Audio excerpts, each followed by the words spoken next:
Thank you all for tuning into another episode hosted by the Institute for Greatness, where this channel is created for you to achieve breakthroughs, embrace that roadblock as a checkpoint, be proud of those mistakes as inspirations, and instill you with insights that will help you take concrete action to transform yourself. It's for you to truly experience that success is a choice that anybody can make. Today we have Yichen, or YC, as our guest. He's the co-founder of GA Capital, a sell-side M&A advisory firm in Singapore and Southeast Asia SME owners. Yichen built this business himself, and he's also taken real scars, including a painful failed expansion into India. So he understands what owners carry behind the numbers. Today, he helps founders engineer clean, premium exit, de-risk the business early, run a tight process, and get buyers competing with no drama and with full discretion. So with that, let's welcome Yichen. Hey, YC. Thank you for spending the time Anthony, here. Thank you so much for having me. I'm Yichen. I'm being a founder, operator, and now I'm a deal maker, M&A advisor, or a business broker. So today I run GA Capital, where I help business owners in Singapore and Southeast Asia sell their company well. My job is simple: to protect the owner, prepare the business, and run a tight process so we can get a clear outcome. I think because in life, right, a deal isn't a headline. It's your staff, your reputation, and your family's future. I like that. Reputation and family future. That is very important. Well, I would like to get started with our very first question, which is always understanding your journey. So you started off as an employee for quite a few years. You've also been a serial entrepreneur, founder of multiple food and beverage businesses, services, and tech companies. So my first question is always the why. What is it that drove you into becoming an entrepreneur? Yeah, that's a very good question. I guess this is my background. So I grew up with very little. I remember very clearly after army in Singapore, I have only $700 left in my bank. I can't run to my parents for help. So when you're in that situation, you better learn fast. You can either hustle or you don't eat, literally. So given that life situations, I grabbed any opportunities out there and started companies across different industries. So that's why I can relate to business owners very well, because being an owner isn't theory. It's payroll, customers, staff, family pressures, and reputation. I didn't choose entrepreneurship because it's glamorous, honestly. I chosen it because it's the most honest path to build something from nothing. Yep. Okay. Would you say then it was that desperation that drove you to start businesses? Because you started off with very little. Either I work and get very little, or I can find a way to break through, and I grab whatever opportunities out there. So for example, the construction business that I was involved in is my friend's business, my friend's father's business. Then there was this regulatory shift that they needed certain requirement for certain scanning. So I joined the company and become the head honcho. In a way, I run the whole group for them. I broke even within 2 years. But because I approach things differently, I'm very hungry at that point. So I don't mind doing cold calling, going deep into the trenches, climbing roofs and things like that. So my clients like me for who I am. I really deliver values to them. Yeah. Okay. And when you were an employee going to becoming an entrepreneur, what would you say is that biggest mindset shift? Or was there a different skill that you just have to take on? I believe so. Honestly, I think not everyone can be an entrepreneur, unfortunately. I think for me, because I got nothing to fall back on, so I need to find a way to evolve, to change to an entrepreneur. Yeah. So I think you need to have the Jack Ma spirit. You must be able to sell a dream to your team to be able to follow the path that you want to achieve the goals that you need. Yeah. This is not just being like a lifestyle employer, like doing one thing, one craft good at, and you can build a team with you.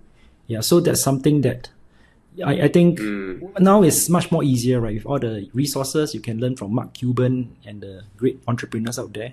Yeah. So I think, yeah, that's the pressure that I have to make myself work. Yeah.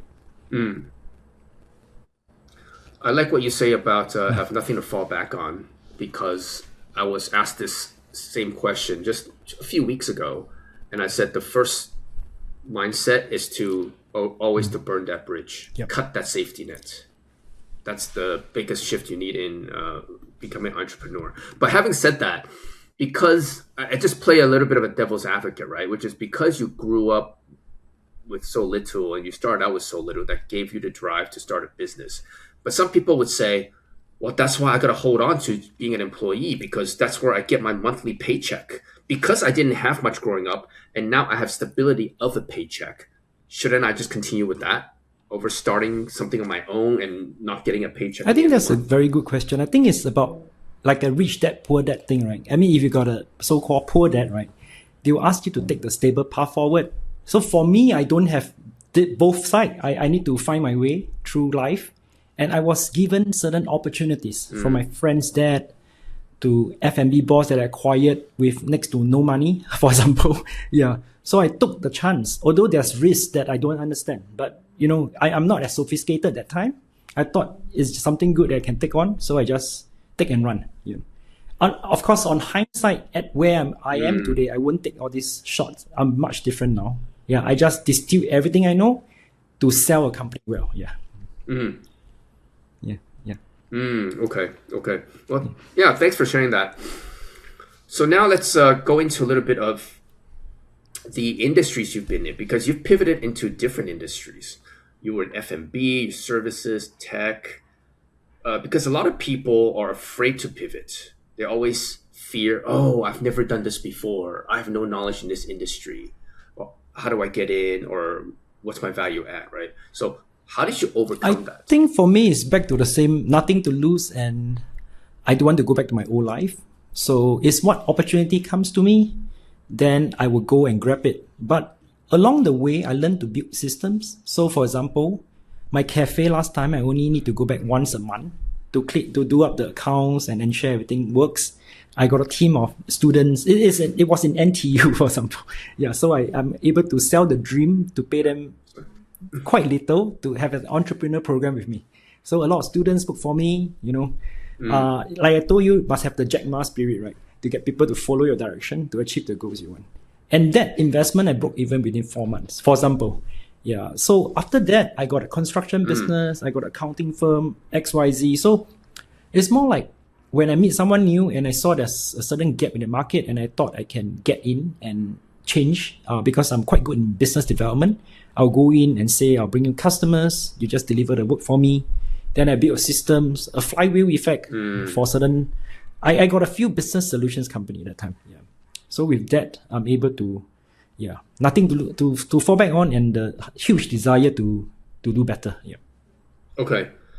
It sounds like the common thread then across the different industries you're in is, as you said, be hungry with nothing to fall back on. And then you also mentioned a couple of things, which is you're good at business development. You're good at getting customers. So would you say that is the link across these industries? Is that you may not know it well, you don't have the technical expertise in all these things, but you know how to So get this is a pro and con actually, which I'll share my failure later. Yeah. So because I'm good at getting customers, I need to be good at finding the right partners to execute the project. Yeah, which initial part of my life, I never put a lot of thought of it. I was like early 30s, late 20s. I only focus on what I'm good at, but I never look at the business holistically. That's where one point failed me, which I'll share later. Yeah. Okay. Yeah. Definitely I will delve a bit into the failure later. So just on this point, right, which is you talk about the things that you do well, you know it, and then the things that you don't know well. So that's where you look for partners. Because, again, a lot of people always struggle. They feel that, well, I have to know everything. And then if I don't know it, then I can't start. But how do you then decide whether to go solo? For example, now I believe you're solo, whereas before you had partners. So how do you decide between kind of solo and finding partners? I think different sectors have different dynamics. I think for me, because of my failed partnership last time, it's harder for me to be willing to find a partner to do certain things. Although GA Capital, I do have a partner. He's more like a mentor, a senior guy who retired. He got many deals, so he brings the deal to the table. I execute for him. Yeah, but for sell-side M&A is something that I believe I'm quite good at. I built enough track record and reputations for the buy side to trust me, and enough skill sets to sell a company well. And I rather keep the process tight within me. I do the full end-to-end process for this job to ensure that I give the best quality I can. Yeah, because of my prior experience. And you can say that it's like I'm just running this more like a comfortable pace. I'm running maximum X number of deals a year, which I'm happy with. I'm not having the huge passion to grow it into a multi-billion company. No longer. That's the past me. Yeah. So I just want to run a good one for a few good customers a year. Yeah. Okay, got it. And going back a little bit on what you mentioned earlier about being a good salesman, getting customers, business development, because a lot of this is actually not really taught in school. So how did you become that good business dev person and good at getting customers? So before I joined the Japanese firm, which is a big Lisco, I was I was in an SME selling SME services. It's actually very tough as a small entity, right? So I got to learn the hardcore way through my other partners who wrote me in. Like a construction was a very eye-opening experience. If you're small, your team of 50, how do you compete with a team of 500, right? Reputation and certain desire to make things happen. Like I told you, I go above and beyond to clinch the project. I climb roofs, for example. I go into manholes. So client appreciate me as someone as a go-getter and really wants to get the job done. So they trust me on that. So it's the action that speaks. So it drives by your desire to be successful, right? So I want to quote Mark Cuban, right? You need to work 24/7. If not, someone will kick your ass in a way. So it's the drive and passion you have that translate to the work you bring to the table, and your clients can see it actually. Okay. So it's not like a specific closing skill or specific technique. And actually, that mindset makes me want to keep learning and improving. Of course, I learned like Jordan Belfort, straight line persuasion. I learned everything off the internet. Yeah, so I apply everything that's relevant. Then of course I try my best to sell better than my competitors. Yeah, there are many things, but Okay. Yeah. Oh, it's great because you highlight that. A lot of it is just learning from other people. Learning, and right now information is prevalent. You can just get it for free on the internet. And this is something I am a strong advocate of. I always say the easiest way to get to your destination in life is to study the path that other people have already walked. And of course, you still have to pave your own path, but at least there's already a reference point. Okay. So on this point about the Japanese SME, how did you become the top performing global advisor at Japan's largest SME deal maker, even though you're based in that's a good question. So just to correct, I'm the ex-Japan top performance. I don't want to, steal the thunder for the Japanese local domestic. Point in time. Point in time, I think what I did was I want to do something that most people avoid upfront. I tell the truth early to my clients, even if it risks losing the mandate. And I could translate the truth into a plan that buyers would pay for. Here's what I mean. So a common mistake and weakness in the market is some advisors tell sellers that of what they want to hear to get signed, to get a mandate, right? I think you've been through this as well. They win the engagement by promising a number, not by earning the right outcome. Yeah. So it feels good on day one, but it usually leads to two bad outcomes. One is you waste multiple months or even years chasing an unrealistic number. And near the end, the buyers squeeze you for a better price. They retreat you for something more market credible. Yeah. So I do the opposite. I think story will relate better. So there's this deal that I transacted. And it was very interesting because during one of the early engagement, right, I had a very strong argument with my potential client, because they never signed with me yet. Yeah. So they have a selling price in mind. And I get it, it's their life's work, right? They peg the price to how much they want and need for their lifestyle after they sell, right? So I sat them down and laid it out clearly to them. Hey, listen, based on your company profile, X revenue quality, Y key person, Z concentration risk, etc., and comparing that matrices with the peers listed companies and the real market transactions, I believe the market baseline for your business is about maybe 6 times profit. But they're looking for 10, for example. That's a gap, right? Okay. Yeah. So they were very unhappy because the other advisors, even from the big investment bank companies, tell them differently. Yeah, try to seal the mandate. Everyone's trying to fight for the mandate. Yeah, but they appreciate my truth, right? Yeah. So with that, I also add in a certain part that make the difference. Yeah. I explain how the buyer actually thinks. It's very important. You need to know how to sell and what the buyer wants to buy, how to buy it, right? Yeah. So many advisors can only repeat seller-friendly slogans, but they don't live in the buyer's head. They can't translate what the seller wants into what the buyer can underwrite. And you can reliably increase the price because if you know, then you know how to apply certain levers, right? So I show them what it takes to lift the valuation, what proof buyers need, what risks they discount and which lever to pull. Financial hygiene, key man risk, revenue quality, etc., etc. You know more, Anthony. You've been through this journey. Yeah. So after this, sorry. Yeah. Well, Yeah. So after this hard conversation, they went back. They think through carefully. They actually trusted me more because they know I'm not there to sell dreams, right? Yeah. With trust, we run a disciplined, plan and process, create buyers competition, and we close it cleanly. Yeah. So I think my formula is truth first, trust, buyer alignment, process, and close. So simple as that. Yeah. It's great to find somebody like you in the market, somebody who is professional, highly ethical, and truly think about the interests of both sides. Because and people always say, right, they're not trying to generalize, but because sell side is incentivized differently, right? It's about getting a deal done. So a lot of it, as you said, getting as many deals as possible in your pipeline, and then hopefully some of these will hit. That's how you get paid, right? But it sounds like with you, are you okay to walk away from a client if it just says, well, this other broker is giving me guiding a higher valuation, and since you can't deliver, I'm just going to go with for the me, other person? I believe so because it would be a waste of my time. I only can run a few deals a year. So I want to run it strong with highly committed seller, normally exclusive with me, who really trusts me to lead this ship forward. If not, imagine there's a few advisors, everyone got a conflict of interest, right? Everyone wants to clinch the deal. So it's very complex. Yeah. So I'd rather run one tight one with a seller that trusts me and trusts my process, then I get a good deal for them. Yeah. Yep. Yeah, it's important. You already qualified the sellers and you already know the buyers as well, right?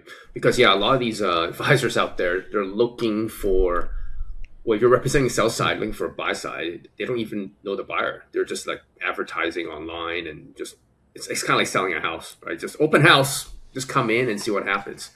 Whereas for you, you already have built a relationship with both sides. So thanks for sharing this point. It's true. A lot of advisors out there, they believe they only work on one side, like sell-side advisor, only get sell-side deals.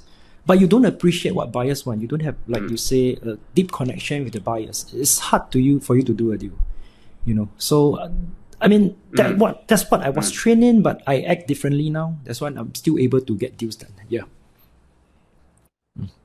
Yeah, great. Yeah, and you're respected for that in the market. So go back a little bit to your LinkedIn. You mentioned that your edge, because you listed it in LinkedIn. I've sat on both sides of the table. I don't just pitch. I listen, structure, and close. So it's an extension of what we just talked about, right? Do you have any more concrete examples to share about this particular point? Okay. On top of what you've already shared with us? Yeah, I think for the sell side would be quite easy. I think everyone will appreciate where I come from. I got a founder's reality. As a founder myself, I appreciate the cash flow stress, the feel when your staff rely on you.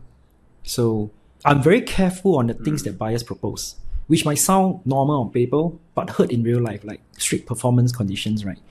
and things that will hurt the stuff that's going to carry on the torch. Things like that. Yeah. And on the buy side, for me, on the buy side is I learn a lot of things from the YouTubers, actually, from the KKRs and other investment banks. How's their playbook like?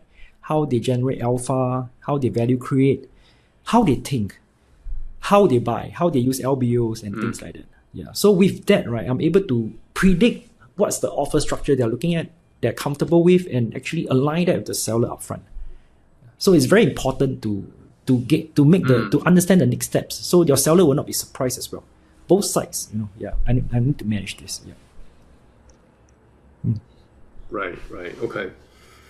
How do you use AI on your day-to-day job? Because you talked about how you are working alone at the moment, but you're still looking at deals, a lot of work to do. So if you could, just without disclosing any maybe proprietary IP or software you use, how are you able to, maybe some of the backstory. I left the Japanese firm July of 2023. That was before the big boom of ChatGPT, I think.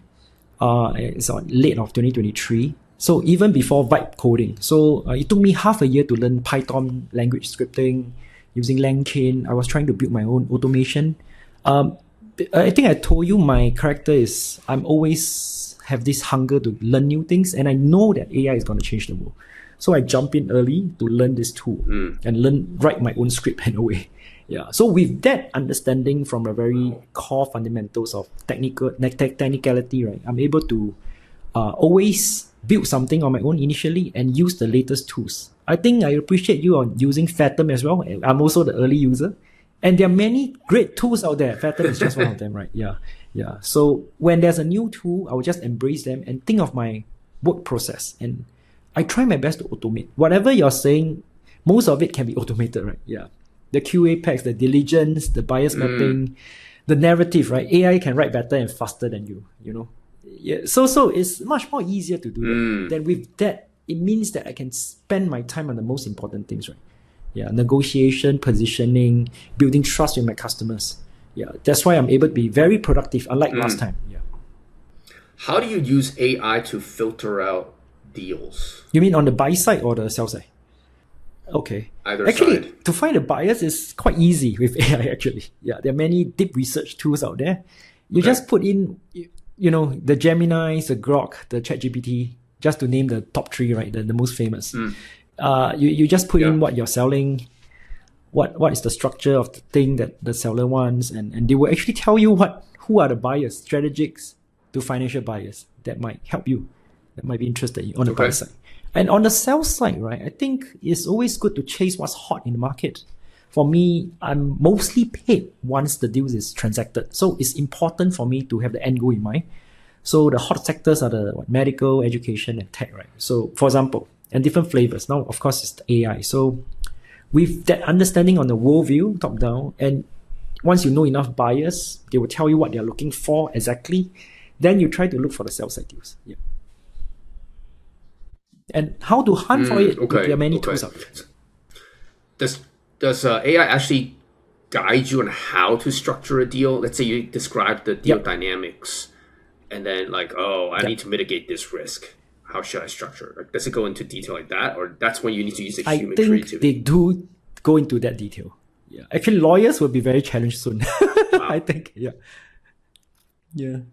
No, that's impressive. I mean, I've never used AI to that degree, and I agree with you. I think back in the days, people always say, "Oh, you run a business, and how many people do you have on your team?" It's always like, "Oh, the bigger the team, the more impressive the business is," right? No, it's different. Now it's kind of the opposite. If you tell too many people, it's like, "Oh, you guys are way behind the curve. What's wrong with you guys? You guys are lagging. Fixed cost is too high. Revenue per employee is too low, right? Yeah, there are many other matrices they're using.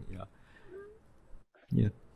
Right, and it's impressive just to hear about how you adopted it, right? Because you didn't know much about coding and you just self-taught Python, and then from there, that's how you started, right? And not many people can do that. And for me, I'm still early in this whole AI thing, and I keep telling myself, do I need to learn how to code? Or can I just go straight into using? For me, it's just more ChatGPT and Gemini. but nothing about coding. Yeah. So you're I think you pretty should impressive with that. consider learning vibe code level. Enough to vibe code would be good enough. The architecture of the code. Yeah. You don't need to Vibe code, learn okay. the deep nuances, because the AI they will search for you, or the syntax errors and things like that. Yeah. Yeah. Okay. Okay. So yeah, for the listeners out there who are not sophisticated in AI like myself, yeah, you know what to do now after listening to YC, who also started from zero. Okay, so this is a question that you have brought up earlier, which now I want to go into, which is the failed experience, expanding into India. So share with us what happened and what did you learn from Okay. that Yeah. experience? India, that's painful. Yeah. So this is a software house or SI company that I built that time. Founded myself. Yeah. So expanding into India, the reason is the cost is lower, right? I think we all know that. At that point of my life, a software engineer in Singapore costs 5 to 7K. It's still, unlike now, right? Yeah, it's higher. But it's still a lot of money. I can hire there like 10 people instead of one. Yeah. So I thought I can move my cost center in a way. The engineering part there, I sell in Singapore. Then I can make the delta, right? Yeah. Yeah. So I lost money because I chose the wrong partner. They are not able to deliver for me. But what impacts me more is psychological. It's not about the money loss. It's still a huge figure, but I lost faith in myself as a business owner at that point of time. And that's the reason why I joined the investment bank. Okay. Yeah. That's the core reason. I was jaded, right? I thought, okay, Yichen, you screw up bad. Let's find a good place to do something else. So I joined them. I'm grateful they let me join them. So it gave me a structure. They teach me the craft and humility, right? As Japanese, you need to be, very humble in doing things. I learned to listen very deeply, and I stay grounded and think multiple moves ahead. I need to predict the next move. Yeah. So with that training, actually, I'm able to be more grounded. Really, that point of time of me was very different. Yeah. And I think with this stableness, right, I'm able to do better deals now. I don't take crazy shots for my customers as well and for myself. I plan very early. I'll actually ask and think, what would the buyer be worried about? What would the seller struggle with? I empathize both sides. And what will become a problem at the end if we don't handle it now? To me, that's what good deal maker does, right? You see the next problem before it becomes too expensive. Okay. It's interesting you bring this up because, and again, not to generalize to certain markets or a specific country, right? But there are certain markets out there. It's very difficult to navigate as a foreigner. And I mean, being Chinese, so I say China is not easy if you're a foreigner, right? Or Indonesia is not easy unless I'm local. And I think a lot of people overlook that because a lot of people just say, oh, looking at it is high growth, the good macro, young population. Why not, right? And then you go there, it's like, oh, the business could actually make a lot of money, but you as the partner or the shareholder actually end up losing money. And that's actually very common, right? It's the local promoter that ends up taking advantage of the situation. Yeah, so this playbook has repeated itself many, many times. And so, yeah, for me, like you, for certain markets, as an investor, I just don't touch. Not to, operating for a different story. I definitely would not operate in certain markets. But yeah, even as an investor, I just stay away from certain markets because I just don't know it well enough or don't have the relationship. So and thanks on for hindsight, I'll actually hope to find more mentors when I'm early in this journey. Then I learned the right ways to do things. So that time I was complacent in a way. I thought everything I touched turns gold. So I didn't ask for the right things. And even if people tells me, hey, don't go to India, I still don't listen to them. I was, that point of time is different. Yeah. Stay humble is important. Okay. Staying humble. Okay. Yeah. No, it's good you highlight this, right? Because also a lot of founders initially, including myself, when I founded my first business, which was a hedge fund at 30, you have to have this facade that you know everything. And that's why people give you money and back you, right? But actually, as you become more mature, investors actually respect you more when you tell them what you don't know and be humble about it. Because at a certain stage, people realize that, no humans can know everything. So the fact that you claim you know a lot or you know everything, you're just lying. Yeah. So I think it's a journey that everybody walks. And let me, like you, my first startup was not a success in many ways. Also for similar reasons, it wasn't the right partner in terms of the shareholders, and it wasn't structured the right way, even though the business itself was doing okay. So yeah, I think we all kind of have True. to go through that. So just a little bit on this, going back to be an employee for 5 years, right? The Japanese bank. So what then gave you the courage to come back out again to start a business? Wow. Okay. I don't want to say the wrong things. I don't want to offend anyone. I think for myself, right? I think I hit the plateau there. So the only way to grow further is to, do on my own. The culture of a Japanese firm is very different. Is that there's many hierarchy. You need to follow certain steps to get things done. So I'm more like an entrepreneur in my blood. I want to make certain changes. I want to grow. I need to go certain path that I thought is the best, but I cannot be doing it on my own. The decision. I cannot make the decision. I need to follow where they are going. So, at that point of time, I have learned enough, and I decided to take the leap of faith because I'm always an entrepreneur. So it's easier for me. And of course, I got a blessing of my wife. I'm very grateful for her and I got a few young kids, right? So it's very important for family support. Yeah. Again, like you, same. I was an entrepreneur. It didn't go the way I wanted. I went back to be an employee for like 5-6 years before I came back out to be an entrepreneur again. So it's very similar in the sense you get jaded, you revisit your why. Why did I do this in the first place? And then you kind of find some, I guess you say you find some peace or stability going back to an employee. But deep inside, it's like that entrepreneurial spirit is still there. And it's important for people to know, right? The audience always feels, once I start something, if I fail, it doesn't go well, I'm doomed. I'm done forever. Like, that's not true. Because yes, even though we say have no backup, cut that safety net, in reality, you can always go back and get a job. And people actually value you for that experience, right? That you tried and you get a job, and you can always come back out if you want to. So it's important that both you and I highlight this, right? Because it's not always perfection that we need to seek right away or achieve when we start out as business owners. Yeah, of course. I think I think the spirit is to keep climbing yourself out of, failures, right? Failures are speed bumps, right? That's the key thing that makes entrepreneur investable. Yeah, you need to have the tenacity to keep climbing up because you'll need to fail multiple times, right? Yeah, they're just learning journeys. Yeah. Yes. Yeah. I also want to share a point on, as a founder. Imagine your company has 30 staff, right? It's more like you're feeding 30 families. So the responsibility on your shoulder is huge, I think. So I think the failing on them is more impactful to me than failing on myself. Yeah, that's my learnings. Yeah. Agree. I totally agree with you on that. That's the big, and I resonate with that. That's to me is the biggest difference, or one of the biggest differences between an employee and employer. Is that I would say obligation, but the responsibility, and we say giving people the rice bowl, right? So it's disappointing other people and their families when you don't do well. Yeah. But also at the same time, that's what drives you. You don't want to fail them. Right? That's why you can't fail. Right? You don't want to fail them.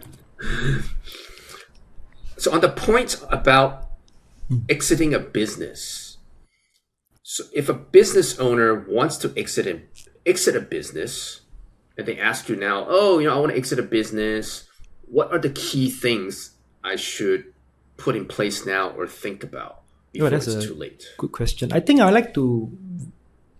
Storytelling is easier, right? So it's like preparing for a marriage. I think I always tell my Singapore sellers, you don't show up in slippers and hope to get married well. You dress up, you clean up your bad habits, and you make yourself more stable. So that means like financial hygiene. You clean your books, you normalize your earnings, your personal expense, explain it clearly on line by line. You try to stabilize your business. You are getting married, you need a full-time job, right? Then people will actually like you. Stabilize your revenue, get a long-term contracts, maintain your cash collection period well. And you try to build independence from the seller so that you have a strong management team, systems, SOP, documentation, So when the buyer buy it over your company, they'll feel comfortable that it's self-running. Yeah. So this actually drives to another point. Like earlier this week, I met a buyer, an investor who I'm quite close with. He shared an analogy with me. He said that he likes to buy a car and not an engine. So I resonate with that very well. So I want to sell a business that's a self-driving car, a business that runs without a founder managing it every day, if possible. Yeah. If not, you still need to get hands dirty. Investors got different role. They need to put in the right operator. There's so much more, hoops to clear to invest. So it's less investable. Yeah. So I think the big principle is simple. Buyer pays for predictability more than potential. So stop selling the potential. I got a CAGR 30% YOY and things like that. So that's very hard to sell. Yeah. That's a good point. I really like how you summarize this point, which is buyers want the predictability more than the potential. Because on the sell side, the owners always, it's the potential. I built up this great business, right? They don't think about the predictability. Yeah, I like you make it so simple. So if somebody says, but it's a good business, I don't have financial hygiene yet, and then I'm going to clean it up, right? That's fine. I can put that in place. How many years of proper financial hygiene do you need before you feel it's ready to be put I think onto the minimally market is 1 year. for sale? Hopefully your audited accounts are cleaned up 1 year prior. Then the next, then we can start the good practice. But 1 to 2 years is normally what I feel is a good period. Yeah. Yeah, correct. 1 to 2 years. Okay, got it. How about in terms of things like the point you said, buyers want to buy a business that is not going to be owner operated, as in you have to keep the seller around to run the business, right? So in terms of putting that type of organization structure in place where you can start to just delegate and outsource, how much in advance does the seller need to put This that is actually very tough, actually. Most of them are not willing to do it because the cost will increase and they might leak their trade secret out. I'm doing one of the deal currently of the similar nature, actually. Yeah. So I told the seller what will increase, the price. They are trying their best to build this middle management tier.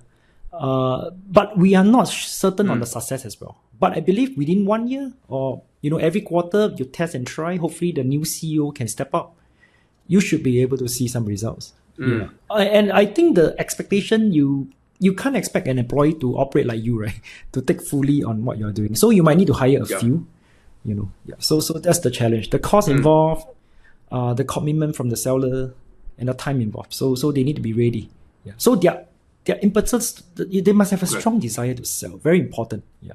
Then they will do all these things. Yeah. Okay. So if you put everything in place, both people and financials, with at least a year in advance, that should be okay. Yeah. Okay. I generally agree with you. I mean, for me, when I sold my business, similar, it's exact same consideration, financials and putting in place somebody. So I'm not the one running it, because people just want to be a shareholder when they buy. They don't want to be, unless there are people who want to be operators. Maybe, for example, we deal with a lot of search funds now, right? ETAs. Yeah. They're okay to be operator. But then as a seller, you limit yourself to certain buyers, right? Whereas you want to expand it as much as possible. But it is not easy, as you said, right? Because now if I have to hire people, my EBITDA goes down. You get lower valuation. True. But you also hope that by expanding your addressable market, then you have more buyers who are willing to pay a higher multiple, because your business is more institutionalized. Even though, the EBITDA may look lower than hiring all these people. Yeah, that's great. So not an easy trade-off to make. So just one more question is, so right now, in terms of, you talked a little bit about what's hot right now, the trend. What are what are some of the markets? You talked about tech as one of them, of course. And then what are some of the really, some of the industries with a lot of activity right now? Recently, I have also met a lot of search funds. I think that one is a huge pool of new buyers coming in. So, I mean, but of course, that deal size is a bit different. So I try to operate at a 20 to 100 million enterprise value deal. That's what I'm comfortable with doing. For me, I see a gap on, deal makers, providing them good deals for the smaller ones, the search funds. So from the size point is something they can look at. From the business point is, I think all investors looking for repeatable sales. So business services, doing long recurring projects or recurring revenue is something that the whole universe of investors are looking at. Yeah. So even I quoted you the tech, the medical, and the healthcare. If you got good business services that have long-term contracts and predictable, growth in revenue, will be something very attractive to anyone. Yeah. Okay. Is it because these are not very labor-intensive businesses? Labor intensive. I mean, if the margins are great, it's still okay in a sense. Do you consider accounting firm labor intensive? Okay. Just thinking. Yeah. It could be, well, definitely it's the obvious target to be disrupted by AI. So it could be labor intensive today, but less in the future. It's tough to say. But I do hear a lot of people looking into business services, like the corpsecs, the accounting firms. And I wonder why this space in particular now is pretty hot, because the business model has been similar in the last. You're right. I think it's years. But suddenly everyone's doing it's the stickiness of the revenue, and some of the acquirers their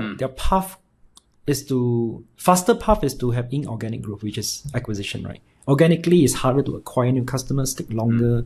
They have a CAGR, they have a growth plan over X years because they're already backed by a PE.